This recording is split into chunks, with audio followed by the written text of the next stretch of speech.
The news that's been coming out is so depressing, and I know I got so many emails about what's happening with Zambia, and a lot of people wanted me to comment on is Zambia now, Zam China.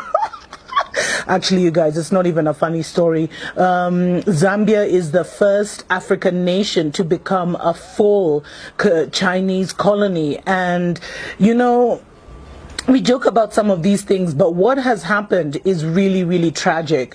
And I warned you guys, this is what was going to happen. But also, this shows you that we're closer and closer to a major global war. Because I told you, the Europeans are not going to just sit back and let China take over Africa. Now, what has happened is that Zambia defaulted on a couple of loans. And so they lost their power company, Zesco, and that has been taken over by the Chinese.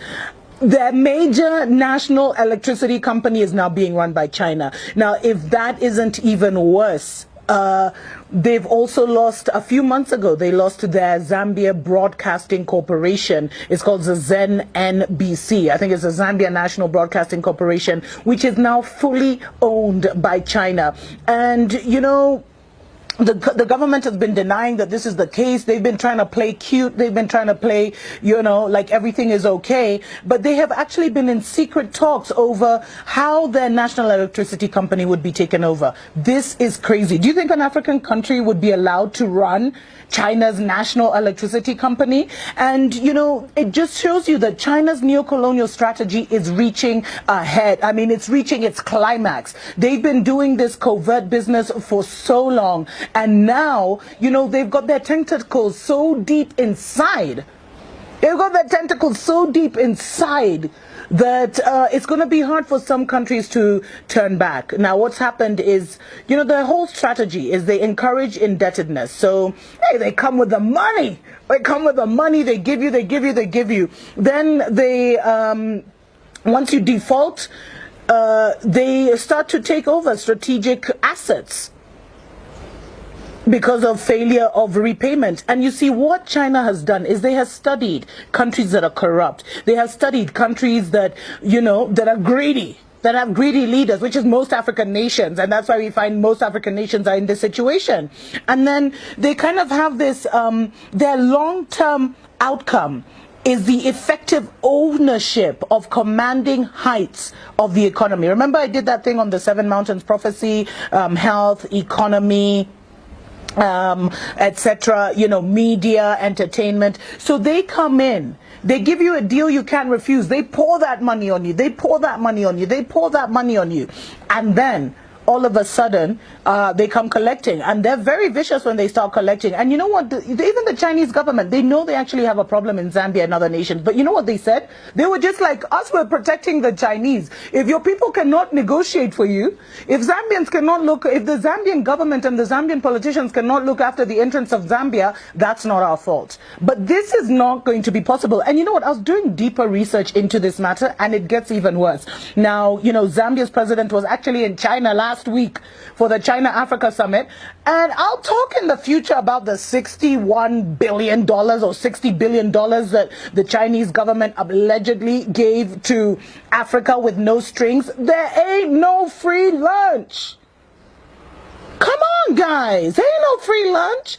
And one of the biggest problems with all these deals that China has signed with African governments is we don't know what they've done. We don't know what they've signed away. We don't know the kind of agreements they've made, because all of them were done hush-hush and behind the scenes. So all we're being told in Africa and in China is, oh, China's giving Africa money. Oh, you're getting money. Oh, they're funding this. Oh, they're funding that. Oh, they're funding infrastructure projects. But we're not told, okay, the debt repayment is this percentage, and if you fail to pay this percentage, you're going to be in trouble. We're not told that. We're not told what concessions have been made. In fact, I know this is not about Kenya. Sorry, guys, I'm a bit obsessive about Kenya. But I've been told Kenya, they built this crappy railway line, and if we don't pay, they're going to get one of our ports in Mombasa. Anyway, that's just a story for another day. Now, this guy, so President Edgar Lungu, he visited Chinese companies while he was in China. Not only have you lost Zesco, the electricity company, you've lost your media company. He actually had the nerve some of these guys, man. He actually had the nerve to go visiting Chinese companies, and he received a grant of a further $30 million for the Lusaka East Multi-Facility Economic Zone Electrification Project, whatever that means. So these guys can give you like high blood pressure, man. It's crazy. And so President Edgar Lungu, he came to power basically Zambia signed an 8 billion, when he came to power, Zambia signed an 8 billion Chinese loans in financing. Now, over 5 billion of this hasn't been added to the total. Now, that's what Zambia is claiming. They're claiming they haven't received 5 billion, or they haven't been able to account for $5 billion of the 8 billion. Although China says it was dispersed, it was released. And get this, the finance ministry doesn't even have the manpower to police and monitor and disburse the funds. And the financial penalties, because I told you, a lot of these deals are done in secret. We don't know. So the financial penalties of actually backing out of a Chinese deal are worse than the savings than just going through with the project till its completion. So a lot of contracts have been signed in secret. It's a problem. We don't know what our governments have done. And that's why I am telling you, in the next few years, because, you know, the next election for Zambia is, I think, 2020, somewhere there. You're going to see a lot of African governments toppling. A lot of African governments toppling because they have sold our souls to the devil, literally. Just check out how, you know, Zambia, by the way, Zambia has been allowing Chinese immigrants to come in since 1964. And now, after all this happened, the Chinese have even taken a road. One of the main roads that's even on the national map of Zambia. They just took a road that appears on the map. You can Google freaking Zambia right now and you'll see that road, and the Chinese have just blocked it off. Like they own the country. This is total madness. Seriously, what are our politicians doing? Yo, young Africans, we need to get it together. Like seriously, we need to get it together. We need to arise. We need to get out of our stupor, our slumber, our coma, whatever it is. We need to stop feeling sorry for us, you know, for ourselves, and just arise, man, and fight for what is ours. I mean, this is what our grandparents fought for independence for. Many died and were tortured. And you know what? So not only have a lot of contracts been signed in secret, but we don't know what our governments have signed off. And in Zambia, Zambia has one of the longest relationships with China among African countries. It started in 1964, 5 months after independence is when this relationship started.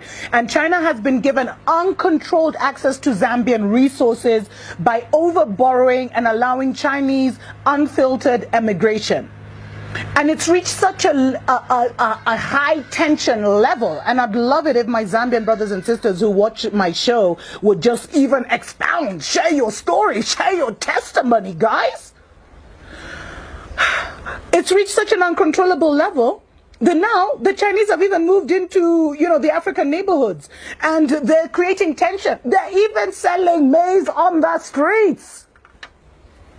So here in Africa, you know, we have guys like, so when you're stuck in traffic and stuff in the major cities, guys will be selling everything from aprons to knickers, you know, undies, to handkerchiefs, to water, to crisps. Now, imagine seeing Chinese people doing that business. Imagine seeing Chinese on the side of the road, you know, roasting maize, and it's becoming a problem. And in fact, I was reading, there's been such a high influx of Chinese to Zambia since 2015 that many believe, like many have actually started thinking this was Chinese government driven. Of course they're happy for their people to be, you know, to emigrate and take over and colonize. They're happy for that.